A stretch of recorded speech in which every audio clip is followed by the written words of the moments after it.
Hey everyone, welcome to the elite studies. मैं आशिक शेख और आज हम रोटेशनल डायनामिक का लेक्चर नंबर 9 डिस्कस करेंगे। और लेक्चर नंबर 9 के अंदर हम expression for angular momentum in terms of moment of inertia discuss करेंगे।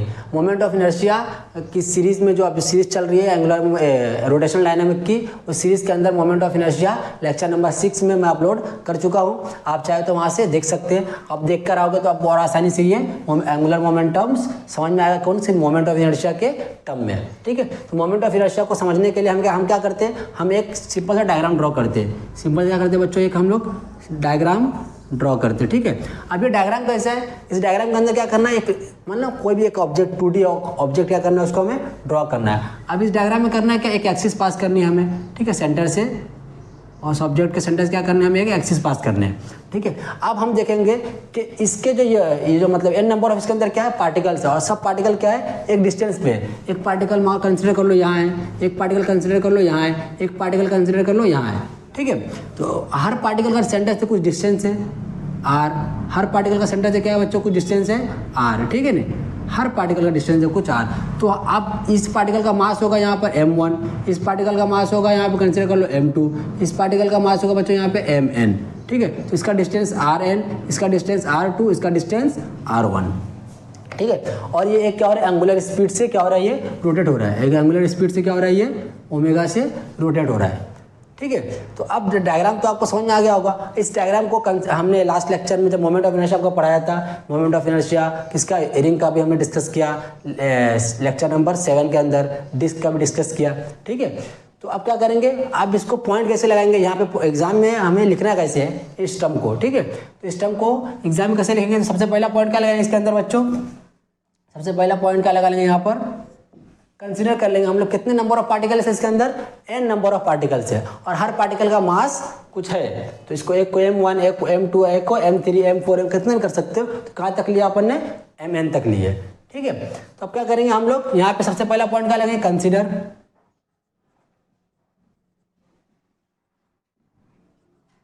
Consider the object, consider the object to be consisting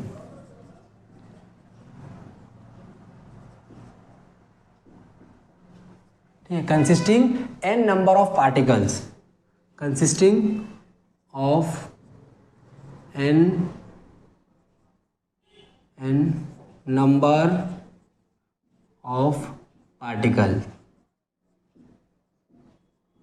n number of particles of mass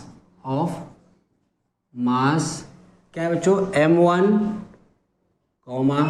m2, dash dash कहाँ तक लिया अपन ने, mn तक लिए। ठीक है, हमने इसका फर्स्ट पॉइंट लगा दिया। अब देखेंगे जितने भी डिस्टेंस है, यहाँ क्या बोला, जितने भी डिस्टेंस है सब क्या है, परपेंडिकुलर। जितने भी डिस्टेंस क्या है सब यहाँ पे परपेंडिकुलर है। तो r1 भी परपेंडिकुलर है किससे, सेंटर से, r2 भी और rn भी। ठीक है, तो वहाँ पे सेकंड पॉइंट क्या लगा लेंगे, सेकंड पॉइंट क्या लगा लेंगे बोलो, परपेंडिकुलर डिस्टेंस।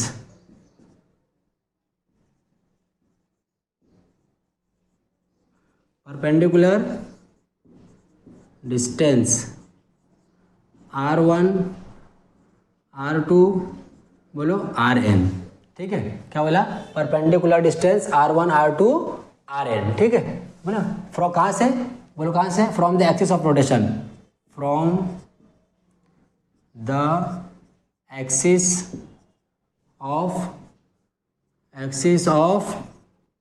रोटेशन। ठीक है बच्चों, क्या लगा लिया, 2 पॉइंट लगा दिया हमने। क्या लगाया, पहला कंसीडर किया n नंबर ऑफ पार्टिकल, दूसरा क्या, साइड डिस्टेंस क्या है, परपेंडिकुलर है। अब थर्ड पॉइंट आप ये भी लगा सकते हो, क्या मालूम, कि जितने भी ये पूरा ऑब्जेक्ट है कैसा है, ऑल दिस पार्टिकल, यहाँ पर क्या बोल सकते हैं हम लोग, all this particles perform uniform circular motion with same angular speed omega but different linear speed. तो ओमेगा मतलब आपका जो ओमेगा है वो कांस्टेंट है, मतलब वी क्या है, सबका डिफरेंट है। तो वो पॉइंट के लिए हम क्या करेंगे, डायरेक्ट हम इक्वेशन लिख देता हूँ आपको, आप चाहे तो पॉइंट लगा सकते हो। तो थर्ड से स्टार्ट करते हैं इक्वेशन। तो क्या हो जाएगा बच्चों, वहाँ पे v1 क्या हो जाएगा, third point v1 is equals to R1 omega, ठीक है। इसके लिए क्या हो जाएगा, फिर दूसरे के लिए V2 is equals to R2 omega, ठीक है ना। ऐसे क्या V3 Vn क्या अपने पास Vn is equals to Rn omega. बात आ रही समझ में, ठीक है नहीं। तो ये क्या बोला इसके अंदर आपको समझ में क्या आ रहा होगा, देखिए आपको दिख रहा होगा हमने क्या बोला कि आपका जो एंगुलर स्पीड है वो सेम है, कांस्टेंट है, और क्या है लीनियर स्पीड चेंज हो रहा है, ठीक है नहीं। तो अब क्या लगा लेंगे इसके बाद, तो अब ये हो गया। अब क्या करेंगे एंगुलर, आप मोमेंटम की बात कर रहे हैं तो एंगुलर मोमेंटम की बात कर रहे हैं, तो एंगुलर मोमेंटम से पहले हमें क्या चाहिए, लीनियर मोमेंटम चाहिए, ठीक है। तो हम क्या लगा लेंगे लीनियर मोमेंटम। इसको कंटिन्यू करते हैं, यहाँ पे हेडिंग कर लेंगे linear momentum, linear momentum of first particle, ठीक है नहीं। क्या लगा लेंगे यहाँ पे फर्स्ट लिख लेते, चलो लिख देते फर्स्ट पार्टिकल।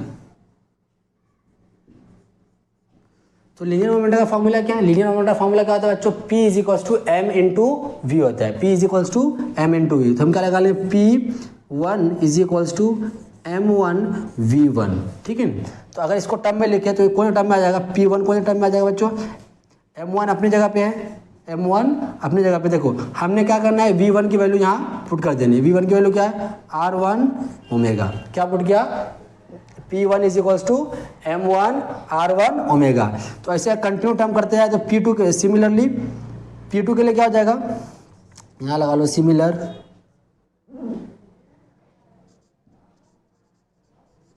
सिमिलरली बोलो क्या हो जाएगा P2 के लिए बच्चों, P2 के लिए क्या हो जाएगा M2R2 ओमेगा, ठीक है। डैश डैश किसके लिए, Pn के लिए MnRn ओमेगा, ठीक है ना। ये किसके लिए हो गया बच्चों, तो हमने क्या किया linear momentum of first particle निकाले किसका, P1 M1 V1 और P2 M2 R2 कहाँ तक Pn अंदर। अब क्या करेंगे हम लोग, हम निकालेंगे एंगुलर मोमेंटम। हम क्या निकालेंगे, angular momentum, angular momentum of first particle,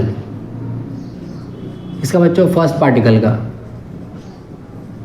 ठीक है। तो फर्स्ट पार्टिकल क्या हो जाएगा, एंगुलर मोमेंटम का फॉर्मूला क्या होता है, L is equals to P cross R, मतलब L is equals to P into R ले लेंगे, L is equals to P R, ठीक है ना। तो P R तो L1 P1 और यहाँ R1, ठीक है। अगर मैं इसकी वैल्यू पुट कर दूँ L1, तो P1 की वैल्यू क्या बच्चों अपने पास M1 R1 ओमेगा, क्या है M1 R1 ओमेगा। इधर का R बचा हुआ है तो उसको R1, तो ये टर्म क्या हो जाएगा L1 क्या हो जाएगा बच्चों M1 R1 omega R1 square, R1 into R1 square, ठीक है। ये टर्म हो गया।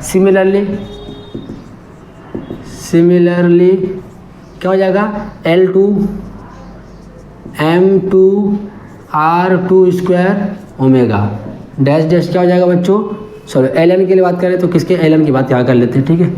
Ln is equals to Mn Rn square omega, ठीक है। अब क्या करेंगे हम लोग, हम सब जितने भी एंगुलर मोमेंट सबको डिफरेंट है ना, अब सबको क्या कर देंगे हम लोग ऐड कर देंगे। वहाँ पे क्या लगा लेंगे मैग्नीट्यूड, क्या लगा लेंगे magnitude of angular momentum,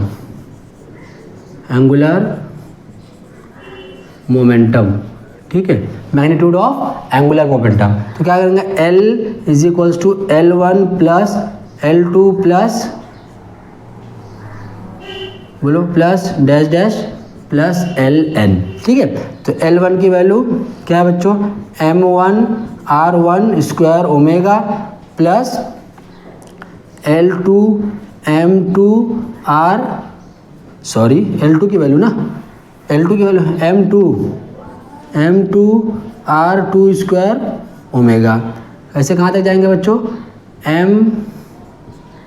MnRn square omega. अब हम क्या कर सकते हैं, यहाँ से ओमेगा को बाहर ले सकते हैं, ठीक है। ओमेगा को बाहर ले तो क्या हो जाएगा M1 R1 square plus M2 R2 square plus Mn Rn square, इधर क्या बाहर निकल गया बच्चों ओमेगा। अब moment of inertia in terms of पूरा इसको क्या पुट कर देंगे हम लोग, इस पूरे टर्म को क्या पुट कर देंगे आई, ठीक है। तो L इज इक्वल्स टू क्या मिलेगा बच्चों अपने को आई ओमेगा, क्या मिलेगा L is equals to I omega. अगर ये किसके लिए हो गया, एंगुलर मोमेंटम के लिए। तो अगर हम यहाँ पे टर्म को अगर आपको बताऊँ तो L इज इक्वल्स टू क्या है आई ओमेगा, ये किसके लिए, ये किसके लिए बच्चों, L is equals to I omega angular के लिए, लीनियर के लिए P is equals to M V, ठीक है ना। तो दोनों टर्म आपको मालूम पड़ गया, ये किसके लिए, ट्रांसलेशन के लिए और ये एंगुलर के लिए, ठीक है। आई होप आपको समझ में आ गया होगा, छोटा डेरिवेशन था, आप अच्छे से इसको प्रैक्टिस कीजिए। Thank you.